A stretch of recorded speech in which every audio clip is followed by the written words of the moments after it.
Love you Rahul. তাই? হ্যাঁ, আমি তোমাকে ছাড়া বাঁচবো না। তাহলে চলো আমার সঙ্গে। আজকের পর তোমাকে আমার সাথে বাংলা খেতে হবে, হয়তো মাঠেও হাঁকতে হবে। পারবে তো? বাবা গো, যে ভালোবাসার মানুষের পোঁত ছাড়। তোর বয়ফ্রেন্ড কেমন দেখতে রে? বালের মতো। মদ বেচে তাই না? মুখ দেখেই মনে হয় সবসময় মাল খেয়ে থাকে তাই না? নমস্কার দাদা, আপনি পূজার দ্বিতীয় বাবা তাই না? দ্বিতীয় না, আমি তৃতীয় বাবা। কিন্তু তুমি এখানে কি ছিঁড়তে? ছিঁড়তে না, বেচতে। 1 মিনিট। 750 ওর জন্য একটা ফ্রি, বাকিটা তোমাদের।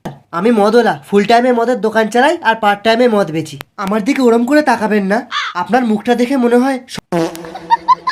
সরি দাদা, আপনাকে পুরো সালমান খানের মতো দেখতে। ইম্পেরিয়াল ব্লু, ব্লেন্ডার স্প্রাইট সব 50% অফ পাবে। ঠিক আছে, ভেতরে চলো, সব ব্র্যান্ডই একটু একটু করে টেস্ট করে দেখবো। আপনার বিষয়ে কত কি শুনেছি। আপনি খুব ভদ্রলোক, নেশা করেন না, কিন্তু আপনি তো দেখছি মেছো মাতাল।